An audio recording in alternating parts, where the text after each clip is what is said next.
Ето и някои примери от годините ми на млада майка, когато с доза гъвкавост успявах да спася малкото си родителска лодка от преобръщане в бурните води. Разочароващото запълнено създание. Когато беше на 3, синът ми сам имаше малки яйца, които пускаше в топла вода и от тях се излюпваха различни животни. И тъй като яйцата бяха ограничен брой, за да има за по-дълго, той реши всеки ден да излюпва по едно. Верен на своя план, Сан започна да ме побърква с постоянните си въпроси. Дойде ли вече следващия ден? На третия ден от яйцето се излюпиха две малки кончета, чието муцунки бяха залепени една за друга. Сам, какво е това? Аз, стараеща се да бъда добра. О, виж, миличе, това са кончета, майка и дете. Сам, не са. Аз дори не виждам лицата им. Аз, напротив, ето ги, целуват се. Сам, не ми харесват. Аз си по-отчаяна. Мога да им нарисувам нос дръз химикал. Сам, никога няма да ми харесат. Аз глупаво упорстваща. Мога да ги разделя с ножица, за да им видиш лицата. Сам. Никога. Ама никога няма да ги харесам. Те са лоши. Аз най-накрая виждаща светлина в тунела. О, разбирам. Не харесваш това, че мацунките им са безформено слепени една за друга. Сам. Да, за това ще си поиграя с пингвините. Защо в този случай аз толкова дълго отричах чувствата му? Просто отчаяно исках да оправя нещата, да разреша проблема, да се спестя на детето си мъката и разочарованието. Да си го кажем честно, исках да спестя на себе си неговите тъжни емоции, но в същото време само отчаяно искаше да приема разочарованието му, защото иначе не можеше да се отдаде на по-приятни чувства. Ето и друг случай, когато той беше разочарован, а на мен ми беше трудно веднага да приема чувствата му. Къде за Бога е видеокасетата на Кармен Сандиаго? В тази история Дан беше на 5, а сам на 3 години. Аз, Дан, записах ти последния епизод на ученият Бил Най. Сам, а на мен записа ли ми епизода на Кармен Сандиаго? Аз, не. Сам, о, не, започва да плаче. Аз, ти не ме помоли да ти го запиша. Да, ме помоли да му го запиша. Да му запиша ученият Бил Най. Колко пъти ви се е случило да утешите разплакано дете с подобно разумно обяснение? Сам. Продължава да плаче, без да обръща внимание на логическия ми повод. Аз ядосана, че той такова мрънкал. Сам, всеки ден го дават. Може да го гледаш утре. Сам, надува гайдата още по-силно и нещата започват да отиват към тотален срив. Аз сменям тона. Леле, ти май наистина си много разочарован. Изглежда много харесваш това предаване. Сам спира да плаче. Това е любимото ми предаване. Аз, кажи ми какво харесваш него. Сам, харесвам как танцорите се въртят и как машините изпускат дим и как трябва да хванат лошия. Толкова е готино. И така, двамата продължаваме да водим цивилизован разговор за това колко интересна е поредицата за Кармен Сандиаго. Защо все пак, въпреки всичките ми знания, на мен отново ми беше трудно просто да приема проклетото чувство. Щом питате, ще ви отговоря. Защото бях сигурна, че синът ми преиграва за дреболия. За мен една изпусната серия от телевизионно предаване не си заслужаваше цялото това тръжкане. Но за детето неговите емоции са също толкова реални и значими, колкото са и нашите емоции за нас възрастните. Затова най-добрият начин да помогнем на детето да ги преодолее е като му помогнем да ги преживее. Ще ви разкажа още един случай, когато ми беше трудно да приема детската емоция. Война за купчета. Усетих познатото присвиване в стомаха, когато видях как едногодишният Сам се приближава към 3-годишния Дан, който редеше купчета. Дан взе отбранителна позиция. Аз. Дан, дай на бебето да вземе няколко купчета. Той просто иска да поиграе с теб. Дан. Не, аз сторя нещо. Аз. Хайде, Дан, той ще си поиграе с тях само за минутка. Знаеш какви са бебетата? Сам посегна към купчетата, Дан го блъсна, той падна и се разплака. Аз. Но ти става, Дан, виж как разплака бебето. Очевидно това не е разговор, с който се гордея.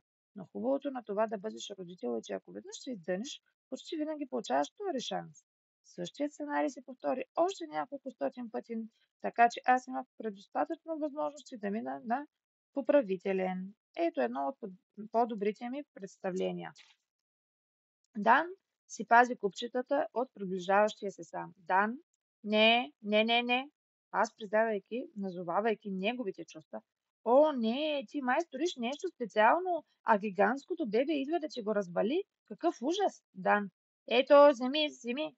Той внимателно хвърля на пода шепа купчета, за да отклони вниманието на бебето и през това време премества творението си на масичката за кафе. Бре, изглежда вече знаеш какво да направиш, че бебето да остане доволно. Защо първият път ми беше толкова трудно да призная чувствата на сина си? Защото бях напълно сигурна, че желанието да хлопнеш брат си по главата заради няколко купчета е толкова лошо, че исках незабавно да осъзнае това и дори за миг да не си помисли да дава воля на подобни агресивни импулси. Оказа се обаче, че за да може той да наджидие агресията, която изпитваше по отношение на брат си, първо трябваше аз да уважа силните му чувства по отношение на това, което строеше. Това, че аз ги отхвърлих, го караше да се бори не само срещу брат си, но и срещу мен. Ние правим тези неща автоматично. Защитаваме се от тъжните емоции, омалуважаваме емоциите, които смятаме за тривиални и възпираме гневните емоции. Не желаем да даваме сила на негативните чувства. Струва ни се нелогично и неразумно да признаваме тяхното съществуване. Може би се питате, няма ли в един момент да се наложи да обясним на детето защо трябва да направи нещо и не трябва ли да казваме на децата, че са длъжни да уважават чувствата на другите? Отговорът е да, но ние все още не сме стигнали до там. Докато не признаем техните чувства, децата остават глухи към нашите прекрасни обяснения и горещи молби. Миналия ден невръстното съседско дете съвсем красноречиво ми го показа. Аз бях обещала да гледам малката Джаки, докато майка й се оправи с някакви важни документи. Провалила се бавачка. Джаки, 3-годишна. Искам да си ходя вкъщи. Ти току-що дойди. Да поседим малко на двора, може да поиграем на люлките. Джаки, не, искам вкъщи. Аз, майка ти има малко работа, можем да се позабавляваме тук. Джаки, не. Тя изтича обратно от тях. Аз обаждам се на майка. Джаки, добре ли е? Майката на Джаки, добре. Аз съжалявам, нещата не се получиха. Тя сподели ли защо не пожела да остане? Майката на Джаки обясни само. Джоана каза дрън, дрън, дрън, дрън. Как смееш да говориш така? Аз бях експерт в общуването с деца. Но след като не зачетох чувствата й, единственото, което Джаки бе чула от опитите ми да я убедя да остане, бе дрън, дрън, дрън. Децата очакват от нас да назовем чувствата им, за да могат да разберат кои са. А ако не го направим, ние сякаш негласно им казваме. Ти не говориш сериозно, не знаеш нищо, не знаеш какво изпитваш, не можеш да вярваш на собствените си сетива. Децата имат нужда да потвърдим техните чувства, за да могат за в бъдеще да знаят кои са и какво чувстват. Така им помагаме да се превърнат в възрастни, които уважават, а не подценяват чувствата и нуждите на другите хора. Добре, сега може ли да продължим нататък? Питате вие. Вече искаме да пристъпим към втора глава. Аз не ви задържам. Ако искате, прескочете направо към глава 2. Но тук имаме още малко работа.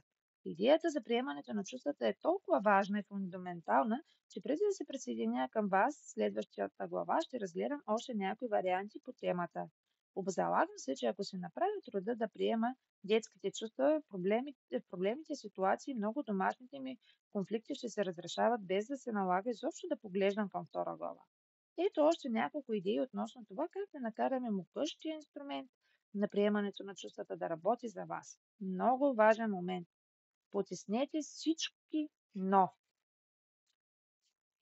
След като заявите, че приемате чувствата на детето, може да се изкушите да добавите думата но. Тревож... Тревожите се, че приемайки негативното чувство, детето ще реши, че всъщност одобрявате лошото му поведение. И така саботирате добрите си намерения с изявления от сорта на разбирам, че си бесен, но не можеш да отдръж сестра си. Разбирам, че си много разстроен, задето брат ти е изчупил части от легото, но трябва да проумееш, че той е просто едно бебе. Знам, че искаш да останеш и да продължиш да играеш, но е време да ходим да вземем брат ти. Знам, че ти си ядат бисквити с шоколадови парченца, но в момента нямаме такива вкъщи. Ното отнема подаръка, който тук що сте направили. Все едно да кажете, Разбирам как се чувстваш и сега ще ти обясня защо чувството ти е погрешно. Представете си, че някой ви каже: много съжалявам, но майка ти почина. Но виж, тя е мъртва, а ти си жив. Сълзите няма да променят това, затова продължавай напред. Ако усетите, че у вас се надига едно но, незабавно го заменете с фразата: проблемът е. Дразнещо е да се занимаваш с бебе, докато се опитваш да строиш космически кораб. Проблемът е, че бебетата не разбират нищо от лего. Жалко е да откриеш, че кутията е празна, точно когато ти се ядат сладки. Проблемът е, че е твърде късно да отидем на пазар. Проблемът е, че намеква, че има проблем, който може да бъде решен без отричане на чувствата. Може би ще сложите легото върху масичка, където бебето няма да може да го достигне, или с големи червени букви ще добавите сладки в списъка с покупките и ще го залепите на хладилника. Тони, една практична майка от моите семинари за родители, се оплака, че не харесва тази фраза. Не винаги става въпрос за проблем, възпротиви се тя. Защо от всяка муха трябва да правим сон? Какво толкова, че в момента няма сладки? Преживей го! Трябваше да помисля. Тази жена отхвърля моето най-добро решение. Трябва да приема чувствата и по въпроса. И по-добре е по-бързо да измисля нещо друго. За щастие, веднага се сетих за една фраза, която майка ми използваше. Ами опитай тогава, макар да знаеш, че сега е твърде късно да отидем на пазар, на теб все пак ти се ядат сладки в момента. Макар да знаеш, че е време да вземем брат ти от автобусната спирка, за теб сигурно е бесяващо да се тръгваш от детската площадка по средата на играта. Макар да знаеш, че не предизвиква съпротива от срещната страна, защото с тези думи вие в известен смисъл благодарите на детето за това, че ви влиза в положението и в същото време му давате да разбере, че сте съпричастни към силните му чувства. И сега започва инструмент номер